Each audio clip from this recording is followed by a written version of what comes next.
Well guys, आज की video काफ़ी ज़्यादा इंटरेस्टिंग होने वाली है क्योंकि आज की इस वीडियो में हम डिस्कस करने वाले हैं बॉलीवुड के करंट के दो सबसे बड़े सुपरस्टार्स के बीच में। और इनमें काफ़ी ज़्यादा चीज़ें कॉमन है, जैसे ये दोनों फिल्मी बैकग्राउंड से आते हैं। इन दोनों की फिल्मोग्राफी जो है वो काफ़ी ज़्यादा अच्छी फिल्मों से भरी हुई है और इन दोनों एक्टर्स ने अपने इनिशियल करियर में ऐसी फिल्में की थी जो उस वक्त फ्लॉप हो गई थी, बट आज के टाइम पे वो एक कल्ट स्टेटस हासिल कर चुकी है। एंड यस, अगर नेपो किड्स की बात की जाए तो ये दो actors are the best example of nepo stars. और अगर नेपोटिज्म ऐसी होती है ना, तो हमें ये नेपोटिज्म भर भर के चाहिए। एंड हाँ, मैं जानता हूँ कि आपको थंबनेल और टाइटल देखकर समझ में आ ही गया होगा कि मैं किसी और की नहीं बल्कि ऋतिक रोशन एंड रणबीर कपूर के बारे में बात कर रहा हूँ। वेल देखो, आज का दौर है इंस्टाग्राम का, जहाँ पर हम रील्स देखते हैं और अगर यूट्यूब पे जाए तो वहाँ पे शॉर्ट्स देखते हैं। और ये जो एंटरटेनमेंट इंडस्ट्री है ना, इस चीज़ का भरपूर फायदा उठाती है, जहाँ पे फुड प्रमोशन, फिर चाहे वो फिल्म थिएटर में आने वाली हो या फिर ओटीटी पे आने वाली हो, इन दोनों कारणों में इंटरनेट पे शॉर्ट्स एंड रील्स एक मेजर रोल प्ले करते हैं इन मूवीज़ को प्रमोट करने में।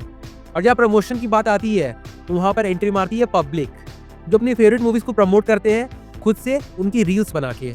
और इस बात से तो कोई भी डिनाई नहीं कर सकता कि अभी करंट के टाइम में अगर हम इंस्टाग्राम या यूट्यूब पे शॉर्ट्स पे सबसे ज़्यादा रील्स अगर किसी एक्टर पे देखते हैं तो वो है रणबीर कपूर, जहाँ पर उनकी फिल्में जैसे रॉकस्टार, बर्फी एंड तमाशा, ये तीन फिल्में तो प्राइम एग्जाम्पल हैं, जहाँ पर हमें मल्टीपल रील्स इन सारी फिल्मों के रिलेटेड में देखने को मिलता है। या इनके अलावा फिल्म्स लाइक ये जवानी दीवानी ऑल्सो। लेकिन वही दूसरी तरफ जब बात आती है ऋतिक रोशन की, तो हम जानते हैं कि वो कितने बढ़िया कलाकार हैं, इवन बेटर देन दी खान्स कंबाइंड। लेकिन उसके बावजूद भी जो फैन बेस उनका होना चाहिए ना इंस्टाग्राम पे, वैसा हमें देखने को बिल्कुल भी नहीं मिलता है। हाँ, भले हमें कुछ मीम्स या कुछ रील्स तो देखने को मिल जाते हैं, लेकिन अगर हम उस चीज को कंपेयर करें रणबीर कपूर की लाइक इंटरनेट प्रेजेंस से, तो वो रिलेटिवली बहुत ही ज्यादा कम है। और इस चीज का कारण ये भी नहीं है कि ऋतिक रोशन ने बहुत कम ही अच्छी फिल्में की है या फिर उन्होंने ज्यादातर अपना फोकस मास सिनेमा की तरफ रखा था, बिल्कुल भी नहीं। अगर हम उनकी फिल्मोग्राफी की तरफ झांके तो हमें फिल्में देखने को मिलती है जैसे लक्ष्य, कोई मिल गया, टाइट्स, गुजारिश, काबिल, super 30, Vikram Vedha, etcetera etcetera.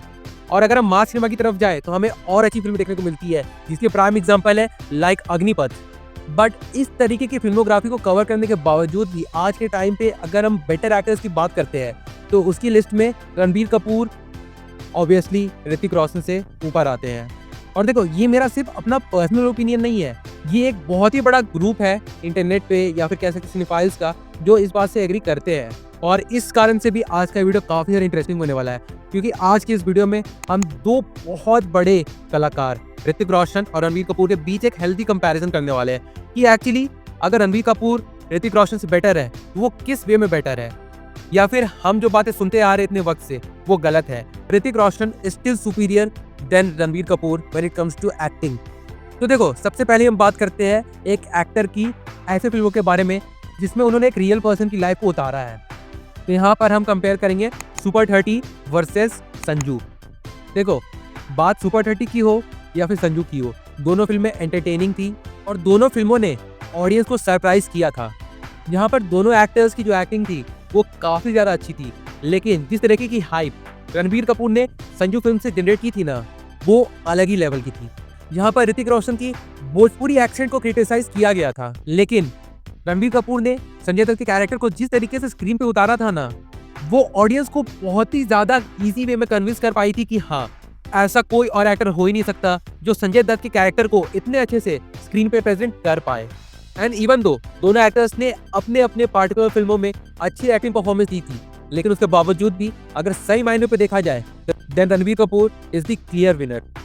हाँ, मैं मानता हूँ कि इस पॉइंट को लेकर तो लोगों का डेफिनेटली अलग अलग ओपिनियन होने वाला है, जहाँ पर कुछ लोग फिल्म के बेसिस पे भी इस चीज़ को कंपेयर कर सकते हैं कि सुपर 30 एक इंस्पायरिंग स्टोरी थी, बट संजू एक मैनिपुलेटेड स्टोरी थी जिसमें हमें बहुत सारे फैक्ट्स तोड़ मरोड़ के दिखाए गए थे। बट यहाँ पर बात मोरालिटी की नहीं है, यहाँ पर बात है एक्टिंग की, and we all can see Ranbir Kapoor is the clear winner. पहले इसके बाद हम आते हैं मास सिनेमा पे, और इस चीज़ के कंपैरिजन के लिए मैं दो फिल्मों को उठाना चाहूँगा, ऋतिक रोशन की अग्निपथ एंड रणबीर कपूर की एनिमल। अब देखो, जितनी ज्यादा कंट्रोवर्सी रणवीर कपूर की एनिमल के अराउंड क्रिएट की गई थी ना, वो डेफिनेटली लास्ट डिकेड में किसी और फिल्म के लिए तो डेफिनेटली नहीं की गई है। और ये जो ओपिनियन है ना, वो काफी समय तक रुकने वाला अभी बिल्कुल भी नहीं है। बट चलो, इन सारे मुद्दों को अभी हम साइड रखते हैं और हम आते हैं a clear comparison between Ranveer Kapoor character in Animal and Hrithik Roshan character in Agneepath. तो देखो, ये काफी ज्यादा कंट्रोवर्शियल येट इंटरेस्टिंग होने वाला है। वेल, अगर आप मेरा पर्सनल ओपिनियन लो ना, तो डेफिनेटली इस चीज में Hrithik Roshan is miles ahead of Ranbir Kapoor. क्योंकि ऋतिक रोशन की अग्निपथ की जो स्टोरी भी थी ना, वो ना पूरी तरीके से सर्कल में आके खत्म होती है। और जिस तरीके से ऋतिक रोशन के कैरेक्टर विजय अपने पिता के खून के बदले के लिए जिस तरीके से अंडरवर्ल्ड से जाके जुड़ता है और धीरे धीरे वो मांडवा को अपने कब्जे में लेना चाहता है, एंड एट द एंड जिस तरीके से वो कांचा चीना को मारना चाहता है, उस पूरी जर्नी को इस फिल्म में बहुत अच्छे तरीके से दिखाया गया है। लेकिन अगर इस फिल्म में ऋतिक रोशन के अलावा कोई और एक्टर रहता ना, तो डेफिनेटली जिस तरीके से पार्टिकुलर मोमेंट्स में हमें ऋतिक रोशन के कैरेक्टर को देखकर एड्रेनलिन रश मिला था ना, वो पॉसिबल नहीं हो पाता। जैसे जब वो रौफ लालो को मारने के लिए जाता है वो सीन, जब वो बड़ा होने के बाद कांचा चीना से मिलता है वो सीन, या फिर फिल्म के एंड में the final face off between Kancha Cheena and Vijay Dinanath Chauhan. It was literal brutal. इसलिए मेरे लिए कम से कम विजय दीनानाथ चौहान का कैरेक्टर रणवीर कपूर के एनिमल के रणविजय सिंह के कैरेक्टर से ज्यादा बेटर था। और हाँ देखो, मैं मानता हूँ कि एनिमल में भी ऐसे कई सारे मोमेंट्स थे जिसे देखकर हमें गूज़बम्प्स आते हैं, लेकिन अगर आप पूरी फिल्म की एटमॉस्फेयर को कंपेयर करो और पूरी फिल्म की एक्टिंग को कंपेयर करो अग्निपथ और ऋतिक रोशन के कैरेक्टर से, तो आपको एक स्लाइट डिफरेंस देखने को मिलेगा। और इसी स्लाइट डिफरेंस के चलते विजय दीनानाथ का कैरेक्टर ज्यादा सुपीरियर है। जैसे मैं आपको एग्जांपल से समझाता हूँ, जैसे आप अग्निपथ में ऋतिक रोशन के कैरेक्टर की बैक स्टोरी को लाइक आप इग्नोर भी कर दोगे ना, उसके बावजूद भी जिस तरीके के सीन्स उस मूवी में रखे गए थे, वो एक बहुत ही ज्यादा कन्विंसिंग वे में आपको विजय दीनानाथ के कैरेक्टर से इमोशनली कनेक्ट करवा देगा। फॉर एग्जाम्पल, जब वो अपनी बहन से काफी वक्त के बाद फाइनली मिलता है, वो सीन सच में आज के वक्त पे भी एक ग्रोन अप इंसान को भी रुला सकता है। एंड सेम इसी चीज को एनिमल मूवी में भी दिखाया गया था, जहाँ फिल्म के एंडिंग में हम इस पार्टिकुलर इमोशन को फील कर सकते हैं, जब रणविजय सिंह अपने पापा के साथ ये कन्वर्सेशन करता है। बट इसके बाद जब पोस्ट क्रेडिट सीन आता है ना, उसके चलते ये जो इमोशनल वाली फीलिंग रहती है ना, वो डाइवर्ट हो जाती है, जहां पर हम एनिमल पार्क के लिए ज्यादा एक्साइटेड हो जाते हैं। और इसी चीज को अग्निपथ में इग्नोर किया गया था। और इन्हीं सारी चीजों के चलते Vijay Dinanath character is better than Ranvijay Singh character. Well, कोई बात नहीं, इस चीज को लेकर डेफिनेटली लोगों का अपना ओपिनियन हो सकता है, क्योंकि इन दोनों फिल्मों में दोनों एक्टर्स की परफॉर्मेंस बहुत ही ज्यादा टेरिफाइंग थी। तो मुझे बिल्कुल भी बुरा नहीं लगेगा अगर लोग मुझे इस पॉइंट को लेकर गाली दे। तो मैं वेट कर रहा हूँ, आप कमेंट करके जरूर से बताइए इस बारे में। वेल, ये तो हो गई 2 पॉइंट्स। अब हम आते हैं अपने तीसरे पॉइंट पे। बट इस पॉइंट को डिस्कस करने से पहले मैं आप लोगों के साथ एक छोटा सा पॉइंट शेयर करना चाहता हूँ। देखो, हमें किसी एक्टर को मासी रोल्स में देखना पसंद है, क्लासी रोल्स में भी देखना पसंद है, लेकिन सबसे ज्यादा वो कैरेक्टर हमारे साथ रेजोनेट तब करता है ना, जब वो हमारी एज के कैरेक्टर को लाइक प्ले करता है। एंड सेम चीज ऋतिक रोशन एंड रणबीर कपूर ने अपने करियर के इनिशियल स्टेज में की थी। जी हाँ, मैं बात कर रहा हूँ ऋतिक रोशन की फिल्म लक्ष्य की और रणबीर कपूर की फिल्म वेकअप सेट की। जहाँ पर अगर आप इन दोनों फिल्म में इन दोनों कैरेक्टर्स को देखोगे, तो आपको एक चीज कॉमन देखने को मिलेगा, और वो है एक भटका हुआ युवा। जहाँ पर ये दोनों कैरेक्टर्स अपनी लाइफ को लेकर बिल्कुल भी सीरियस नहीं है, जो कि मैक्सिमम लोगों का एटीट्यूड होता है। लेकिन फिर इन दोनों फिल्मों में वो जिस तरीके के लोगों से मिलते हैं, जिस तरीके की सर्कमस्टेंसेस पैदा होते हैं और जिस तरीके की जर्नी से वो गुजरते हैं, उसके चलते हम इन दोनों कैरेक्टर्स के बीच एक ग्रोथ देख सकते हैं, जो जब ये फिल्में रिलीज हुई थी उस वक्त भी रेलेवेंट था और आज के टाइम पे भी ये रेलेवेंट है। और वेल, अगर यहाँ पर हम एक्टिंग या फिर ओवरऑल फिल्म पे भी बात करें ना, तो मैं डेफिनेटली इन दोनों के बीच कंपैरिजन नहीं कर सकता। ये दोनों फिल्में बहुत ही ज्यादा अच्छी फिल्में हैं, जो मेरे हिसाब से हर यूथ को एक ना एक बार जरूर से देखनी चाहिए। और इन दोनों फिल्मों में इन दोनों एक्टर्स ने अपनी एक्टिंग की लाइक ट्रू सेंस को ऑडियंस के सामने रखा था, वो भी अपने करियर के बिल्कुल शुरुआती स्टेज में, जो कि सोचने पर भी हैरान कर देता है। क्योंकि हम देख सकते हैं कि एक्टर्स जैसे टाइगर श्रॉफ, वरुण धवन, इन एक्टर्स ने अपने करियर के इनिशियल स्टेज पे ज्यादा ऐसी फिल्में नहीं की थी। उन्होंने अपना फोकस पहले अपनी ऑडियंस को गैदर करने पे लगाया था। हाँ, मैं मानता हूँ कि वरुण धवन की तरफ से हमें स्टार्टिंग में नहीं, बट थोड़े वक्त के बाद अक्टूबर, बदलापुर, सुई धागा जैसी फिल्में देखने को मिली थी। लेकिन जब हम कंपेयर करें ऋतिक रोशन और रणबीर कपूर की जर्नी के साथ इन एक्टर्स की जर्नी को, तो हमें एक मेजर डिफरेंस देखने को मिलता है। और इस वजह से मैं इन दोनों फिल्मों को सेम कैटेगरी में रखता हूँ, ना किसी को थोड़ा ऊपर ना किसी को थोड़ा नीचे। So in this point it's a win win situation for both the actors and both the films. Well, इसके बाद मैं जिस पॉइंट के बारे में बात करना चाहता हूँ ना, वो मुझे भी हैरान कर रहा है, क्योंकि जिस तरीके से मैं इस ऑडियो को रिकॉर्ड कर रहा हूँ ना, मुझे ये बात थोड़ी हैरान कर रही है कि रणबीर कपूर और ऋतिक रोशन, इन दोनों की फिल्मोग्राफी में एक नहीं कई सारे कॉमन चीजें देखने को मिल रही है। जैसे मैंने स्टार्टिंग में बताया, एक बायोग्राफी फिल्म, फिर उसके बाद मैंने बताया एक मासी फिल्म, फिर उसके बाद मैंने बताया एक मोटिवेशनल फिल्म, और उसके बाद अब मैं बात करने वाला हूँ लाइफ को नई नजरिए से दिखाने वाली फिल्म के बारे में।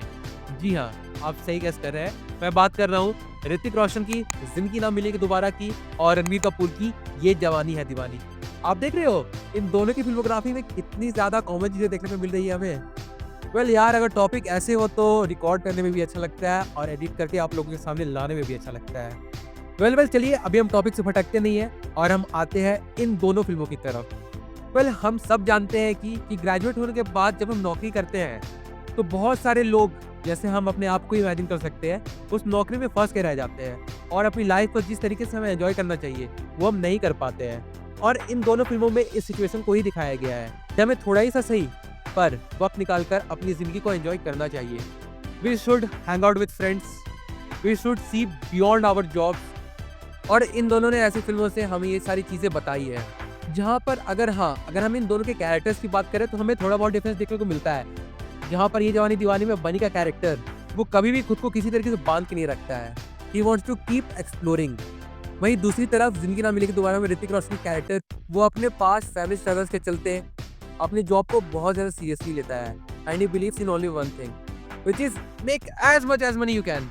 और देखो, इसी में कोई गलत बात नहीं है, बट उसके बाद जिस तरीके से ये दोनों कैरेक्टर्स अपने अपनी रिस्पेक्टिव फिल्म में अपनी जर्नी की ओर निकलते हैं, वो हमें through out the film hooked रखता है। इसके मेजर कारण है इन दोनों फिल्मों की स्क्रीन प्ले, इन दोनों फिल्मों के सारे एक्टर्स की एक्टिंग एंड डायरेक्टर्स। और हाँ, इन दोनों फिल्मों में एक कॉमन चीज़ भी है और वो है इन दोनों फिल्म की एंडिंग, जहाँ पर हम किसी भी कैरेक्टर की लाइफ जर्नी को आगे प्रेडिक्ट खुद से नहीं कर सकते हैं। There is some sense of uncertainty, जहाँ पर ये दोनों फिल्में ऐसे एंड पर जाकर रुकती है जो हमें किसी भी वे में कोई भी क्लियर आंसर देके नहीं जाती है कि आगे क्या होने वाला है। भले फिल्म में हमें ये दिखाया जाता है कि they have realised their mistakes and they are going to live their life in more better way, but still वो कहते हैं ना, लाइफ इज अनसर्टेन, इसलिए हम ये बिल्कुल भी प्रेडिक्ट नहीं कर सकते कि इनकी कहानी किस तरफ जाने वाली है आगे जाकर। और इसलिए अगर हम इस सेंस को भी कंसिडर करें तो ये फिल्में बहुत ही ज़्यादा अच्छी फिल्में साबित होती है, जो उस वक्त पे जब ये रिलीज़ हुई थी और आज के वक्त और आने वाले वक्त पे हमेशा रिलेवेंट रहने वाली है। बट स्टिल, अगर आप मेरा ओपिनियन जानना चाहो तो जिंदगी ना मिलेगी दोबारा इज बेटर देन ये जवानी है दीवानी। और उस चीज़ का एक कारण भी है कि जिंदगी ना मिलेगी दोबारा में जो कबीर का कैरेक्टर रहता है उससे बहुत ज़्यादा हाइप करके नहीं दिखाया गया है। जब आप कंपेयर करो ये जवानी दीवानी के बनी के कैरेक्टर से, जहाँ पर फिल्म के एंट्री सीन से लेके या फिर अदिति के वेडिंग एंगेजमेंट में कबीर की एंट्री को लेकर वो बहुत ही ज़्यादा हाइप कैरेक्टर लगता है, जो कि अगर आप फिल्म के एटमॉस्फेयर से कंपेयर करो तो वो थोड़ा अननेचुरल ज़रूर लगता है। और बस इसी छोटी सी चीज़ के चलते मेरे लिए जिंदगी Na Milegi Dobara is a better film than Yeh Jawaani Deewani. But ऐसा नहीं है कि ये जवानी दीवानी इस कारण तो बहुत ज़्यादा घटिया फिल्म, बिल्कुल भी नहीं। It's a very very good film. और हाँ, चलो इस चीज़ को भी लेकर लोगों का अपना ओपिनियन होगा तो उसे भी कमेंट में ज़रूर बताइएगा। जहाँ तक मुझे लगता है इस कंपैरिजन के चलते तो मुझे गाली पड़ने वाली है ज़रूर से। वेल, कोई बात नहीं, जितनी ज़्यादा कमेंट आएंगे उतना ज़्यादा मेरे लिए अच्छा होगा। वेल, इसके बाद मैं इन दो एक्टर्स के बीच और ज़्यादा कंपैरिजन करना चाहता था, बट जब मैंने इनकी फिल्मोग्राफी को देखा तो मुझे और ज़्यादा कॉमन चीज़ें तो वेल मिली नहीं। जैसे ऋतिक रोशन की फिल्मोग्राफी में पैट्रियोटिक फिल्म से लेकर एक्शन फिल्म, ये सारी चीज़ें हैं। बट जब मैं रणबीर कपूर की फिल्मोग्राफी को छान रहा था तो उसमें मुझे ना पैट्रियोटिक फिल्म मिली और ना ही कोई एक्शन फिल्म मिली। तो मैं उस बेसिस पे तो इन दोनों एक्टर्स के बीच कंपैरिजन बिल्कुल भी नहीं कर सकता हूँ। सो लेट्स जस्ट वेट कि जल्द से जल्द रणबीर कपूर एक प्रॉपर पैट्रियोटिक और एक प्रॉपर एक्शन फिल्म लेकर आए। वेल, तब तक के लिए हम वेट कर सकते हैं। बट कंपैरिजन यहाँ पर खत्म नहीं होती है, क्योंकि अब हम आने वाले फाइनल कंपैरिजन की तरफ, जहाँ पर हम कंपेयर करने वाले हैं दो सुपर हीरो फिल्म्स की। जी हाँ, ऋतिक रोशन की क्रिश और रणबीर कपूर की ब्रह्मास्त्र। वेल, अगर देखा जाए तो Krrish is far better film than Brahmastra. और ये बात तो मैं आंख बंद कर बोल सकता हूँ कि हाँ, Hrithik Roshan played a better superhero on screen when compared to Ranbir Kapoor in his film ब्रह्मास्त्र। और उसके पीछे कई से कारण है। जैसे सबसे पहला कारण आता है ब्रह्मास्त्र की पुअर स्क्रीन प्ले। यहाँ पर अगर मुझे ऑप्शन दिया जाए ना कि मैं रणबीर कपूर के ब्रह्मास्त्र पार्ट 2 को देखना चाहूँगा या फिर ब्रह्मास्त्र फिल्म में जो शाहरुख खान का कैरेक्टर था वानर अस्त्र, उसके बारे में कहानी देखना चाहूँगा, तो मैं डेफिनेटली शाहरुख खान के वानर अस्त्र की कहानी को चुनूंगा। और ये बात सिर्फ मेरा कहना नहीं है, इस चीज़ को आप बहुत लोगों से वेरीफाई कर सकते हैं। और ये चीज़ केवल स्क्रीन प्ले की वजह से नहीं, कैरेक्टर के ऑरा की वजह से भी डिफाइन होती है। और ऐसे ही कई कारणों के चलते ब्रह्मास्त्र एक बेटर फिल्म नहीं बन पाई थी। और इस कारण के चलते भी इन दोनों फिल्म के बीच में ज़्यादा कंपैरिजन करना बनता नहीं है। क्योंकि अगर हम एक्टिंग की बात करें तो जिस तरीके के कैरेक्टर रणबीर कपूर को दिए गए थे, उन्हें तो रणबीर कपूर ने बहुत अच्छे से प्ले किया है। बट एक एक्टर एक डूबी हुई नाव को कितनी ही दूर तक उठा सकता है, और यहाँ पर वो डूबी हुई नाव ब्रह्मास्त्र है, जिसमें मैं जितनी भी ज़्यादा तारीफ करना चाहूँ ना इस फिल्म की, मैं उतना ज़्यादा फेल हो जाता हूँ। And that's why hands down Krrish is a better super hero film than Brahmastra. And definitely Hrithik Roshan ने एक सुपर हीरो के कैरेक्टर को बहुत अच्छी तरीके से पुल ऑफ किया था, जिसका क्रेज हम उस वक्त भी देख सकते थे जब ये फिल्म रिलीज हुई थी, और आज के वक्त में भी देखते हैं जब भी बात क्रिस के थर्ड पार्ट की आती है। एंड दैट्स वाई इस पॉइंट में भी जो क्लियर विनर है वो है ऋतिक रोशन। और इसी के साथ ये फिल्मों वाला कंपैरिजन खत्म होता है और हम आते हैं अब कंक्लूडिंग पार्ट्स पे। तो वेल नाउ अगर अब हम वर्सेटैलिटी की बात करें तो इन दोनों एक्टर्स ने अपने करियर के इनिशियल स्टेज से ही अलग अलग फिल्में करके दिखाई है, जहाँ पर इन दोनों एक्टर्स से किसी न किसी जॉनर के फिल्मों में चूक हुई है। बट स्टिल इस बात से कोई भी डिनाई नहीं कर सकता कि these two actors are the pillars of current Bollywood industry. और अभी काफ़ी सालों तक ये दो एक्टर्स बॉलीवुड में रूल करने वाले हैं। बट अगर आप मेरा पर्सनल ओपिनियन जानना चाहो तो मैं बता देता हूँ कि for me Hrithik Roshan is a better actor than Ranbir Kapoor. अब देखो हाँ मैं मानता हूँ रणबीर कपूर ने बहुत सारी विचित्र फिल्में भी की है, बहुत ज़्यादा विचित्र कैरेक्टर्स को भी निभाया है। But boy Ranbir Kapoor still has to go a long way अगर उन्हें ऋतिक रोशन के लीग के एक्टर से कम्पीट करना है। बट मैं ये बिल्कुल नहीं बोल रहा हूँ कि रणबीर कपूर एक बुरा एक्टर है। वेल इतनी लंबी वीडियो बनाई है मैंने इन दोनों एक्टर्स के बीच में कंपैरिजन करते हुए हेल्दी वाली, तो डेफिनेटली सी बात है मैं किसी एक्टर को डाउनग्रेड तो नहीं कर रहा हूँ। So yes Hrithik Roshan wins this race. फिर चलिए ये जो भी ओपिनियन था, जितना भी बड़ा ओपिनियन था वो तो मेरा था, अलग अलग फिल्मों को लेकर, अलग अलग जॉनर्स को लेकर और अलग अलग कैरेक्टर्स को लेकर। इस बारे में आपका क्या सोचना अभी कमेंट करके ज़रूर से लिखिएगा, क्योंकि मैं जानता हूँ ये तो जो एक्टर्स हैं ना उनके आज के वक्त पे फैन फॉलोइंग भी जो है वो बहुत ही ज़्यादा ग्रैंड है। एंड आई थिंक मेरे कमेंट सेक्शन में एक हेल्थी डिबेट तो कम से कम हो ही सकता है इस पर्टिकुलर पॉइंट को लेकर। तो आप भी कमेंट करके ज़रूर से बताइएगा कि आपके लिए कौन सा एक्टर बेटर एक्टर है और क्यों है, ये भी ज़रूर से बताइएगा। मैं वेट कर रहा हूँ आपके कमेंट का, और हाँ जितनी ज़्यादा रिप्लाईज हो सके मैं उतनी ज़्यादा रिप्लाईज देखने की भी कोशिश करूँगा। तो वेल चलिए इसी बात के साथ मैं इस वीडियो को यहीं पे एंड करता हूँ, और फिर चलिए बाकी मिलते हैं बहुत जल्द एक और नए वीडियो के साथ। तब तक के लिए बाय।